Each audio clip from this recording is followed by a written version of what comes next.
दोस्तों, आज मैं आपके लिए वट सावित्री व्रत की संपूर्ण कथा लेकर आई हूँ। तो चलिए शुरू करते हैं।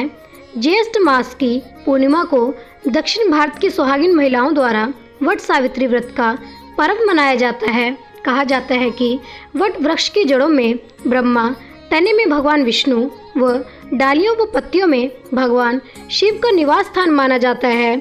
इस व्रत में महिलाएं वट वृक्ष की पूजा करती हैं। सती सावित्री की कथा सुनने व वाचन करने से सौभाग्यवती महिलाओं की अखंड सौभाग्य की कामना पूर्ण होती है। तो चलिए शुरू करते हैं सावित्री और सत्यवान की कथा।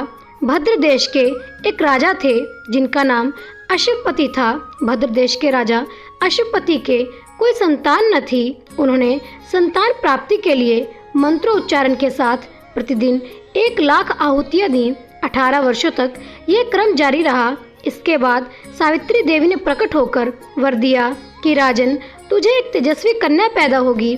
सावित्री देवी की कृपा से जन्म लेने के कारण से कन्या का नाम सावित्री रखा गया। कन्या बड़ी होकर बेहद रूपवान हुई। योग्य वर न मिलने की वजह से सावित्री के पिता दुखी थे। उन्होंने कन्या को स्वयं वर तलाशने भेजा। सावित्री तपोवन में भटकने लगी। वहाँ साल्व देश के राजा धूम्रसेन रहते थे। क्योंकि उनका राज्य किसी ने छीन लिया था, उनके पुत्र सत्यवान को देखकर सावित्री ने पति के रूप में उनका वरण किया। ऋषिराज नारद जी को जब यह बात पता चली तो वह राजा अश्वपति के पास पहुँचे और कहा कि हे राजन, आप यह क्या कर रहे हैं? सत्यवान गुणवान है, धर्मात्मा है और बलवान भी है, और उसकी आयु बहुत छोटी है। वह अल्पायु है। 1 वर्ष के बाद ही उसकी मृत्यु हो जाएगी। ऋषिराज नारद जी की बात सुनकर राजा अश्वपति घोर चिंता में डूब गए। सावित्री ने उनसे कारण पूछा तो राजा ने कहा, पुत्री, तुमने जिस राजकुमार को अपने वर के रूप में चुना है वह अल्पायु है। तुम्हें किसी और को अपना जीवन साथी बनाना चाहिए। इस पर सावित्री ने कहा कि पिताजी, आर्य कन्याएं अपने पति का एक बार ही वरण करती हैं। राजा एक बार ही आज्ञा देता है और पंडित एक बार ही प्रतिज्ञा करते हैं और कन्यादान भी एक ही बार किया जाता है। सावित्री हट करने लगी और बोली, मैं सत्यवान से ही विवाह करूंगी। राजा अश्वपति ने सावित्री का विवाह सत्यवान से कर दिया। सावित्री अपने ससुराल पहुंचते ही सास ससुर की सेवा करने लगी। समय बीतता चला गया। नारद मुनि ने सावित्री को पहले ही सत्यवान की मृत्यु के दिन के बारे में बता दिया था। वह दिन जैसे जैसे करीब आने लगा, सावित्री अधीर होने लगी। उन्होंने 3 दिन पहले से ही उपवास रखना शुरू कर दिया।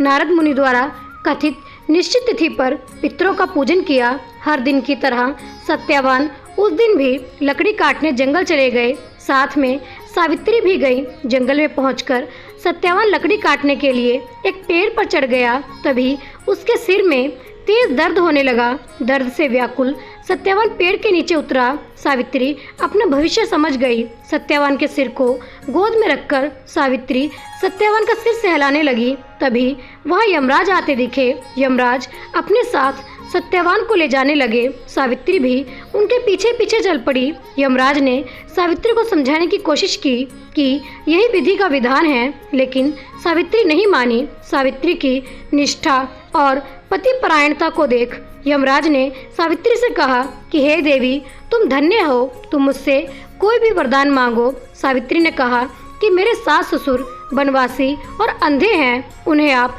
दिव्य ज्योति प्रदान करें। यमराज ने कहा, ऐसा ही होगा, जाओ, अब लौट जाओ। लेकिन सावित्री अपने पति सत्यवान के पीछे पीछे चलती रही। यमराज ने कहा, देवी, तुम वापस जाओ। सावित्री ने कहा, भगवान, मुझे अपने पतिदेव के पीछे पीछे चलने में कोई परेशानी नहीं है। पति के पीछे चलना मेरा कर्तव्य है। यह सुनकर उन्होंने फिर से उसे एक और वर मांगने के लिए कहा। सावित्री बोली, हमारे ससुर का राज्य छिन गया है, उसे पुण्य वापस दिला दें। यमराज ने सावित्री को यह वरदान भी दे दिया और कहा, अब तुम लौट जाओ। लेकिन सावित्री पीछे पीछे चलती रही। यमराज ने सावित्री को तीसरा वरदान मांगने को कहा। इस पर सावित्री ने संतान और सौभाग्य का वरदान मांगा। यमराज ने इसका भी वरदान सावित्री को दे दिया। सावित्री ने यमराज से कहा कि प्रभु, मैं एक पतिव्रता पत्नी हूँ और आपने मुझे पुत्रवती होने का आशीर्वाद दिया है।